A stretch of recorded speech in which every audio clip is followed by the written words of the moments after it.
It's not noon yet. We're okay. I'm going to beep up over here a minute because I forgot some of my little people standing over here.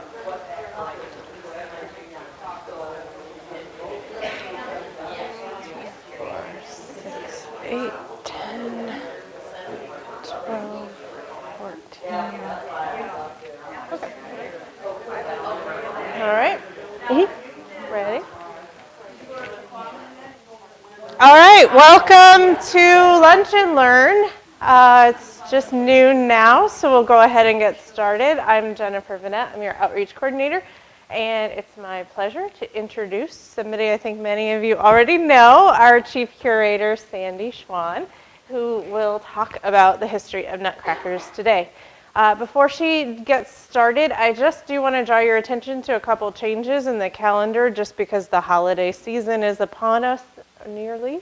And so this month, Sandy's is our only Lunch and Learn.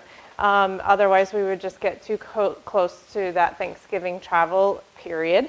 And then in December, we will also just have one Lunch and Learn, and that will be December 13th. And that will be Fred Honor Camp, who has spent many years playing Santa and teaching Santa school. And so it should be really interesting. I don't know if you're familiar with Santa school over in Midland, and it's really cool in October to see all the Santas descend on the town. And so if you don't have your calendar, we do have it available online and also by the front desk if you need to pick up your copy of the newsletter with the full calendar or just the calendar slip. Okay, so that's enough with housekeeping. Thank you for being here, and I'm going to turn it over to Sandy. Thank you. Thanks, Jen. It's a pleasure to be here and to start off the holiday season. And if you wander through the rest of the castle, you can see that we are in full, getting ready for full holiday season. We're converting the castle over to our Christmas themes, so you will see a lot of elves, and I see some elves taking a lunch break in here with me, so thank you. Busily decorated. I'm the one that they usually say, oh, Sandy decorated the castle. Well, no, Sandy decorates it with a number of volunteers, and it couldn't happen without all of them, and as well as some staff that I can course as well. But today I'm here to share with you about my nutcrackers and about standing guard this year. Just a little bit of my background. The way that I got interested was partly from childhood, but actually also from working here at the museum and Christmas decorating. One year, as a child, in 5th grade, we came over here to see the Nutcracker performed at then, well, it still is the Heritage Theater, but at the Dow, at the Civic Center, now the Dow, and I fell in love. It was a great performance, and I was gifted with my very first little Nutcracker from that, and just was always enthralled with it. Absolutely loved it. Loved the story. Loved the music, and so one of the things I did was like, okay, so I had this little Nutcracker, and I would look at other ones, and they were really nice, and there was a couple. I would pick up a couple here or there, but I wasn't actively collecting them per se. And then I started working here at the museum. And a long time ago, but probably about 15 years ago, Art Lewis approached us when we were decorating for Christmas, and he says, I have a huge Nutcracker collection. Would you guys be willing to, would you want to display at Christmas time? And so he did, and so I said, okay, well, I have to put up a history with it. So I started researching the history and fell in love with Nutcrackers all over again. So I hope that you will enjoy it and fall in love with them as well. So, as I said, we're going to talk about the legends, the tradition, as well as the artisans, because there was a lot of stuff that I didn't realize how far back and what the true significance of the Nutcrackers pertain to. So the legends. We always think of it as a Christmas tradition, and actually one of the things that the story goes that there was a German farmer. Originally, I should step back and say, part of it was a lot of when the Nutcrackers were originally designed, they were designed more as, they were given as gifts, and they were also symbols of good luck. So they were given as a wedding gift, as a, and I'm looking at a couple of our people back here, as a baby shower gift to ensure protection and good luck, which is the reason why they grimace and their teeth are bared. They are truly standing guard, and that is what they are designed to do. They stand guard. So that's why you see their teeth bared. It's part of that. Some people believe that it was the reaction to the political climate at the time.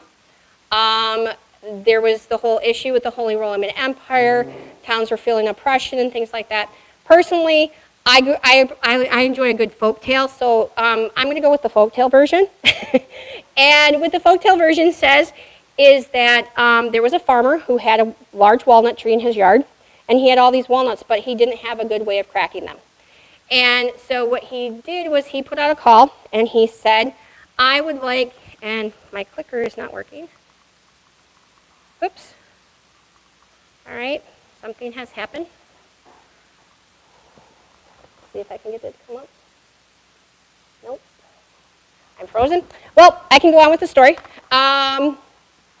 Is that there was a farmer, he had a big walnut tree, and he put out a call to the community. And he said, all right, I have all these nuts, but I do not have a way of cracking them.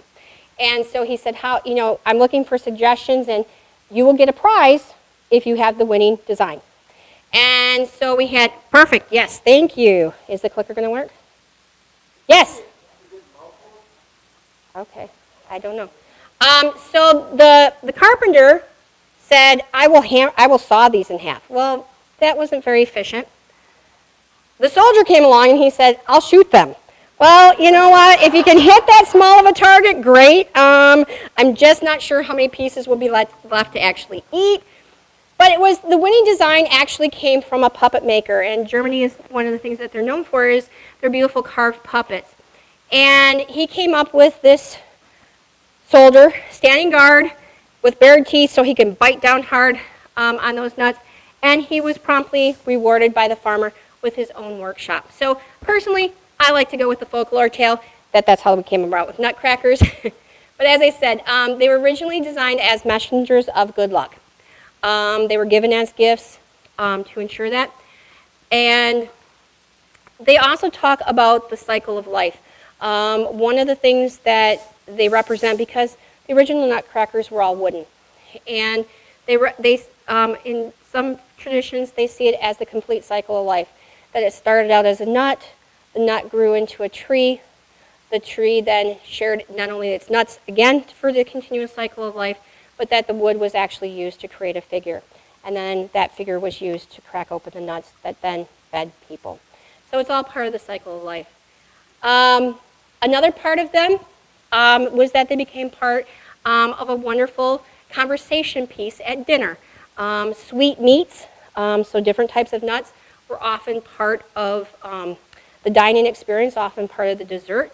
And so lots of times these wonderful wooden characters would decorate their tables and be wonderful conversation pieces. So there's lots of different uses. They were used in many different ways. We always think of them as Christmas time things, but for a lot of places they were used throughout the year. So where does the name come from? The most plausible, I don't know if you ever used to watch Mythbusters, but one of the things that they would say, is this real or is this, they would try to figure out if it was real or not. I think that this one is plausible. This little guy is known for having a really sharp beak and a really strong beak that could crack open very hard nutshells. And he's called a Nussknacker, and that's kind of the way, it's a play on his name that I believe that sounds good to me, because originally these guys were known as, in German, were called Nussknackers. In America we call them nutcrackers, but it's the German pronunciation, so the Nussknacker. And one of the things here is every collection, they said, I'll tell you right now, I broke the rules on collecting, so I did not follow the ones. First they said one of the things that you should acquire is the king. The king stands tall, he watches over the house, so you should have a king as part of your symbol. The next thing you should have is a soldier. Again, the soldier protects the king, so you should have a soldier. And finally, the chimney sweep. And the chimney sweep, again, is a symbol of good luck. He sweeps away the old and brings in the good luck. So that's the order. I did not follow that rules, okay? I got my soldier first. I think then I got a chimney sweep, and then finally I got a king. So I went kind of like almost in reverse order here. So And if you're collecting, enjoy them in whatever order you want to have them. But the tradition. Obviously, people have been cracking nuts open for centuries. Nuts have been a staple part. They're a good source of protein. They are extremely healthy for us. So people have been doing it. We joked, and the staff was joking with me, and they said, so you're going to bring your nutcrackers to display? And somebody spoke up, and actually it was my boss, John. He said, so you're bringing in 2 rocks, Sandy? And I said, how did you know I had that in one of my pictures? I said, actually, I'm just going to open up the door and have the squirrels come in. I said, those are the original nutcrackers. But no, people have been utilizing nuts for a long period of time, so it's always been a staple part of people's diet. And how they have chosen to open those nuts have varied. I personally would not want to get my finger caught in this particular one. It looks like it's got some nice sawtooth there. It is made out of metal. It's more like a vise. There's a lot of these vise or clamp or like wrench type designs. But you'll also see there's a lot of screw ones as well, where you just kind of screw down the design and it pops the shell open as well. Combination of different types of materials. You'll see a lot of metal. But you can also see some of these that were wood, and there's one that's a combination of metal and porcelain and a little bit of wood in there as well. But it was really in pretty much like in the 1500s that you started seeing more of these ones that were actually carved into figures. You can see here some animal ones, and also having that lever action that we see with the actual nutcrackers. The location for a lot of these nutcrackers actually comes in these 2 regions where they're in Germany. The bigger area is the Erzgebirge region. It's right on the border with the Czech Republic. And then the smaller circle is after actually Sonnenberg. And both of those areas are known for their nutcrackers, even to this day. And it's really by about, for sure, and as I said, those are the 2 regions. When we start seeing these carved figures, we start seeing some of these carved figures coming in about the 1400s. But definitely by the 1800s, you're seeing a lot more of these standing nutcrackers in the form of whimsical little men, which is in fact, that is what the Brothers Grimm, who wrote a dictionary, this is actually what they call it, was from 1830.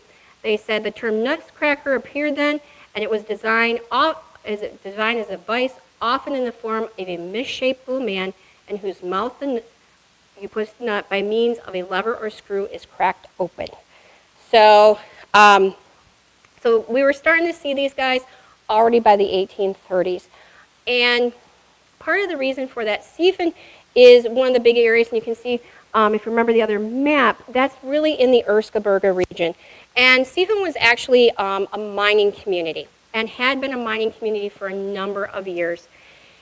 And over time, but they also had it was a really wooded area. And so for their own personal enjoyment and to share as gifts, they were also very good carvers and stuff like that. So they would share those gifts. But eventually it became a necessity as mining dwindled. And especially during the late 1700s and into the early 1800s, it definitely became a necessity. And so suddenly these little gifts that they just passed among family members suddenly took on a little bit more importance. They had little toys with mechanized wheels. They would also do a lot of things that they were familiar with, so like birds and animals and farmyard animals. But they would also do a lot of biblical figures. So we have like Noah's Ark and creches and things like that. So they were doing a lot of those types of things. And they began selling them in different markets. First they started in Dresden, and then they moved to Leipzig, a little bit farther away. And then eventually they went down into Nuremberg and began selling their things all over the place. We know that one of the longest standing families actually started selling nutcrackers as early as 1786 in Dresden. He was already creating these carved wooden nutcrackers to sell in the area. So Dresden was one of, all of these 3 markets were their prominent markers. But as the popularity of these figures grew and not just their nutcrackers, but all their wooden figures, it started to open up other foreign markets throughout Europe.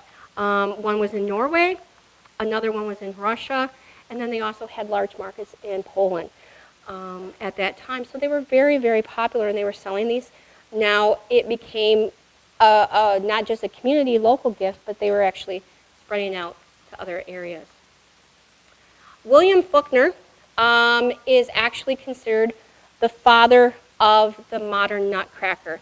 He was the one in 1872 that he actually started mass producing them, because the popularity for them became so in such high demand that he was like, okay, wait a minute, how do we do this? And one of the new industries, he's part of the Industrial Revolution, was the development of the lathe. And suddenly he could generate multiple parts by certain settings and stuff, so he could actually mass produce nutcrackers. So he is definitely considered the father of modern nutcrackers. He was the one, like I said, his great, whatever you want to go back to, grandfather, Gottlieb Faulkner, was actually the one who had started selling these already back in the Dresden markets in the late 1700s. So this family's been around for quite some time. But even 20 years later, it's again, this all predates the Nutcracker Ballet, which, like I said, that was where I first got my interest in. Probably that's where most of you, between Christmas time and maybe how many, should I show of hands, how many of you have actually seen the Nutcracker Ballet? Awesome, yes, this is always good. If you don't get a chance, there's wonderful versions out there, or if nothing else, listen to the music. It's absolutely wonderful. But the interesting thing about this is that, the Nutcracker Ballet did not happen until 1892. So all these nutcrackers that are going out to these markets are 20 years before this. When Faulkner's going, hey, I need to mass produce these because there's such a market for them, it's long before the ballet. So really the ballet at that time really had very little impact. In fact, when Tchaikovsky debuted the Nutcracker Ballet in Russia, in St. Petersburg, believe it or not, it was not really well received. It was like, okay, this is nice, but let's move on. They liked it, but it's not the phenomena that we here in the United States feel about the Nutcracker. And as a little bit of backstory to the Nutcracker, it's actually based on a book that was actually written in 1816 by E.T.A. Hoffman, who actually wrote it, and it was The Nutcracker and the Mouse King is actually the name of the book. And so that's what Tchaikovsky drew to create the ballet, is based on his book, which was from almost 100 years before this. It wasn't until really World War II that things began to change as far as the Nutcracker was concerned. After World War II, or during World War II, and American troops were actually stationed in Germany, one of the things that happened was they were suddenly exposed to Christkind markets. And suddenly they were sending home, the GIs were starting to send home wonderful gifts. And who wouldn't want somebody like this to show up in the mail at Christmas time and see these wonderful little soldiers and other decorative stars and all kinds of fun, whimsical things that they had. And so they started sending these things back home. And suddenly Americans were like, wow, this is really cool. We really like that. Also, post that is also when the United States was introduced to the ballet. And as Americans, we fell in love with the Nutcracker Ballet. And suddenly the market again exploded. One of the things that happened was that they actually began catering to American interests as far as the designs of the Nutcrackers. But before this, when Germany was actually divided after World War II, Germany was actually divided. And if you remember those, I know this is not going to show up. So our areas of Sonneberg and Erzgebirge are all, if you notice, are all in East Germany. And that's going to play a major factor on how the Nutcrackers looked and the families that were constructing them at the time and after the time that East and West Germany were separated.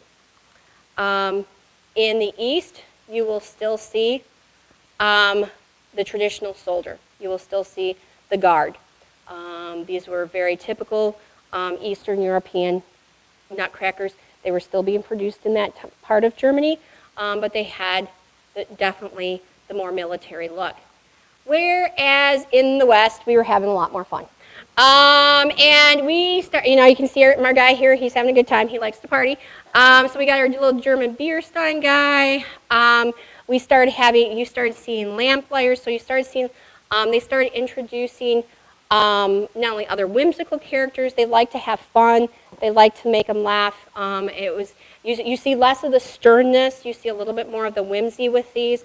And you also see a lot more occupations coming in. So we have a lamplighter, we have a toy maker. I have some toy makers here. I do have a lot of soldiers. I have a woodcutter. So there was starting to be different ones, different occupations coming in. And you also see the introduction in the West of female characters.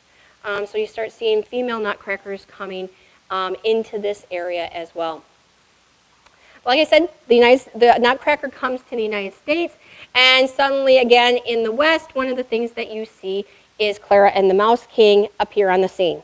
So if you want just your soldier to go with your Nutcracker ballet theme, you can now add Clara and the Mouse King as well. And this is really, like I said, really when it all takes over here in the United States, is when the Nutcracker comes, and it becomes an American tradition. Many people go to see the Nutcracker. Some people go every year. I know lots of people that would perform in it. For how many of you remember Doris Marsh bringing the Nutcracker here to say, and I had the great pleasure of working with her, and we did a Nutcracker-themed Christmas exhibit one time with her and her students, and it was just wonderful. But it was a tradition that she helped to bring to Saginaw, and that all comes out of this post-World War II era coming to the United States. But the tradition continued and spread quickly around the world.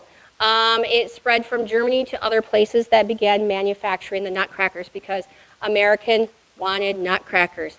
So suddenly they were no longer just being produced in Germany, but they were being produced in Japan and China, and even some in the United States as well.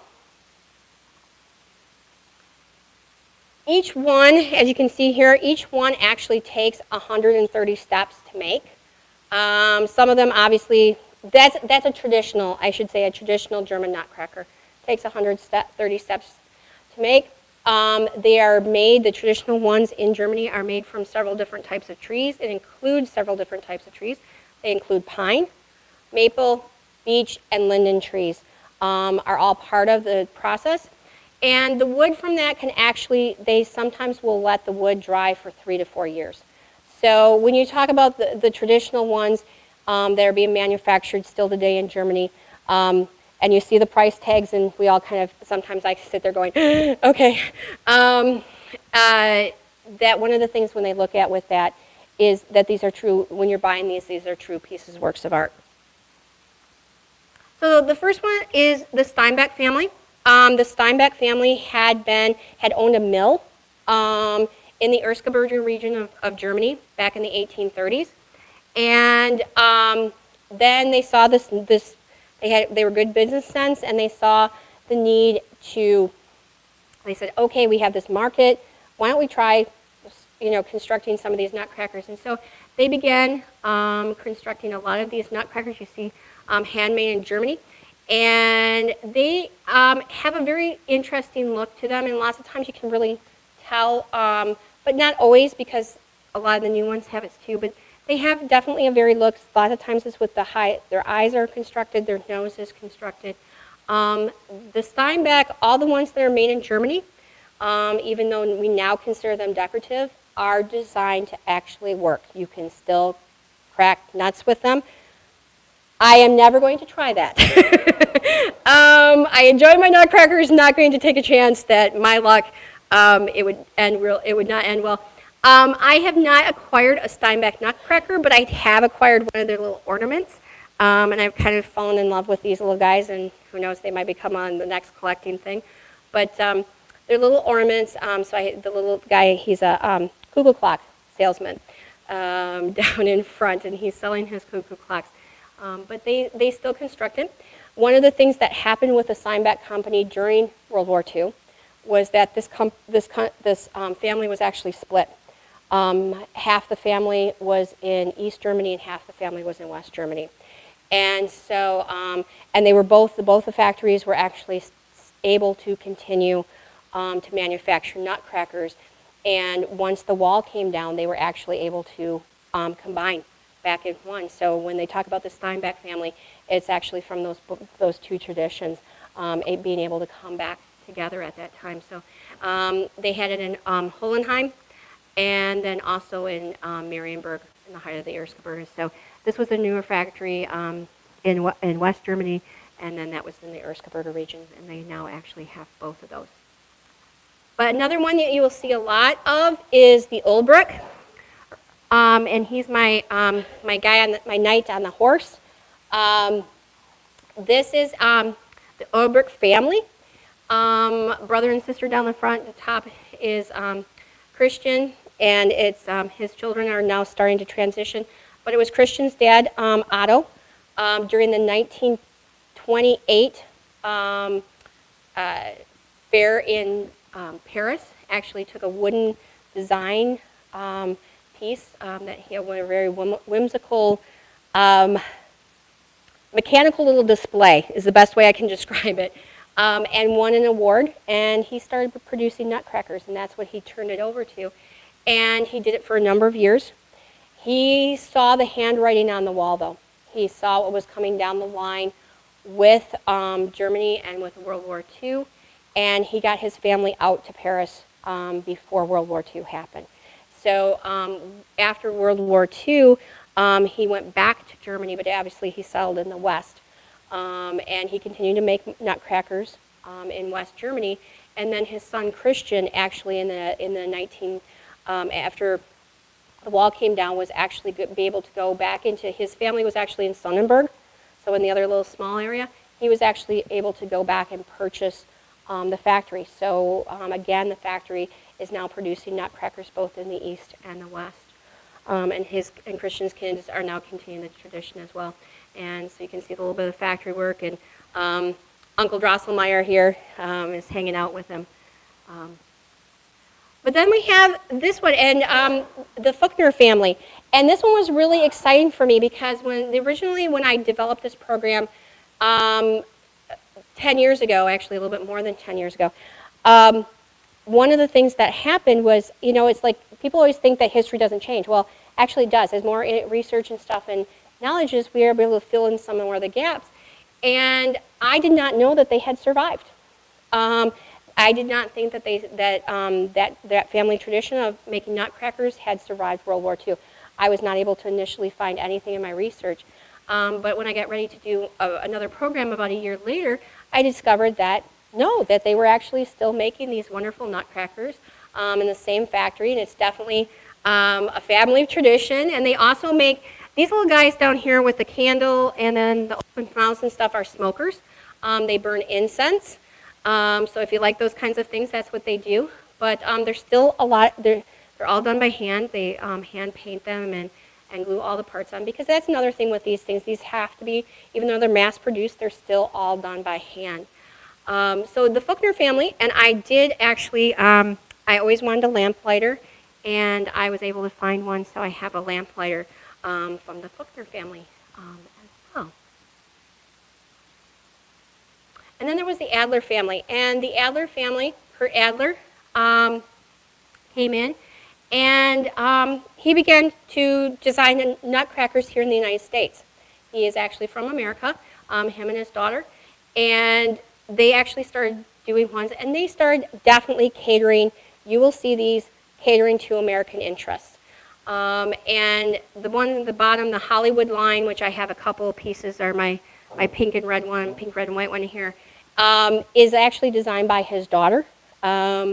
She's now begun to take over the family business.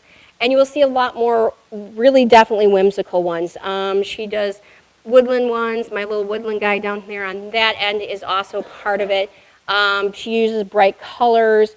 You will also see like historical figures with them. So she's bringing more in. This company definitely caters more to the American interests. And then the Zimmerman family. And the Zimmerman family never actually constructed or designed nutcrackers, but they were actually early importers. And right after World War II, they were they were looking at a way to help out the families in Europe that were kind of struggling. And one of the things that they found was, again, based on the GIs that had been overseas, one of the things that they were discovering was that Americans had an interest in old world things. And so at Christmas time, suddenly they were importing ornaments, and they were importing glass, and they were importing lots of different things. And these were the Zimmerman family, they know as Zim's Nutcrackers, were actually importers. And so they started looking, and they started importing all these wonderful ornaments and things like that from Germany and Scandinavia. And they looked and they said, oh, the people are falling in love with these nutcrackers. So they started a line of the Zim's Nutcrackers coming in. I don't see them as much, but I know that they still are. There's still some things out there that for the Zims. And that is my program. So for the Weihnachten, Merry Christmas. But before I say Auf Wiedersehen, I will ask, is there any questions? Also, thank you, Sandy. Welcome. Yes. Now we'll do questions. I guess I missed the, are they all nutcrackers? What is, Yes, they're all nutcrackers, and basically, and I'll grab my guy here. Basically, he's got a lever, okay, on the back, and you put the nut right here in his mouth, and you just crank it shut. And as I will grab, so this is actually, I'll grab him. So he does the same thing. This is one of my German-made ones. This is from the Ulbrich family. And again, this one I think, I have to stick his finger in his mouth. Some of them actually have a little circular indentation in it so that the nut doesn't roll out, but a lot of them don't because more of them they know that most people are going to use them for display purposes, not for actually cracking nuts. So yeah, so this one doesn't have that, but I actually have seen some that have the little circular. But yep, it's very simpler. It's just a lever. You put the nut in there, and you just crank it down. they kind of camouflage, I mean, They do. They definitely do. Yeah. Yeah. You can't always tell. My unpainted ones here, you can see a little bit better. yeah. Yep.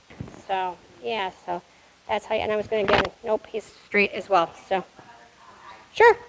My German heritage, anyway, when we went to Aunt and Uncle's house at Christmas time they always had the bowl of walnuts on the table or mixed nuts and the metal. You know, I mean, you were supposed to partake in that tradition. That was a family tradition at my house too. Every winter, every Christmas, one of the standard gifts that we would always get my dad every year for Christmas was he got a great big bag of walnuts. He had a basket. He had different picks and nutcrackers, depending on how tough the shell was. Attached to it, he would get a new bag every year, and we would always help and dig out the little pieces and things like that. And we didn't have any of these that he was using, and I will not let him use mine now. He can look at them, but he can't use them. So, any other questions or comments? Yes? What is your favorite one that you have in your collection? Oh, that's so hard. It's usually probably my newest one, but you know what? The reason why I'm hedging is because I'm all about I'm a curator here, and whenever somebody brings a donation in to me, they always look and they say, tell me. I'm always like, tell me the story that's attached to it. And so for me, there's so many, because when people started knowing that I was doing these kinds of things and stuff, sometimes people would get them for me. Sometimes people would have me paged in the antique warehouse when I was there getting something else, and I'm looking at Miss Trudy. That one actually came My little Santa here actually came from them. I was shopping for something else, and I hear my name, and I'm like looking at my mom going, wait, wait, why am I going? And they're like, Sandy, we got a nutcracker for you. And I was so excited. So, and the most recent ones, there was a change of plan, but I'm super excited about seeing these. My sister actually called me today, or called me the other day, and she was hoping to get them to me, but some things happened and that wasn't possible. But my sister actually said, I got a great gift for you. She said, one of the neighbors put on their steps and took a picture of it in our neighborhood and said, free to a good home, and it was in a whole box of nutcrackers, and she said, I grabbed my husband and I ran down there and said, you stand guard and trip anybody that comes, I'm grabbing this box and running for my sister. So I'm super excited about seeing what the nutcrackers that she has into giving them a good home. So it's hard, so in a long story, it's hard for me to have a favorite one because I love the stories attached to them. Probably though, if I had to pick a favorite one, it was probably the first one that my parents gifted me with at Christmas time after I saw the Nutcracker. So that would probably be my favorite. How long have you been collecting? You know, that truly collecting, I think for me really has only been in about the last 10 years, 10 to 15 years, as far as truly collecting. You know, periodically I would see one that I'd like and be like, oh, that's really cute, you know, and I would add it. But really probably in about the last 10 to 15 years I started collecting them a little bit more. All right. Oh, thank you. Right. Thanks for coming out thank today. you and so I hope much. it's got you in the holiday spirit. Yes, yes, come and look, but perhaps don't touch. Right? Some of them are touchable. Not all, but some.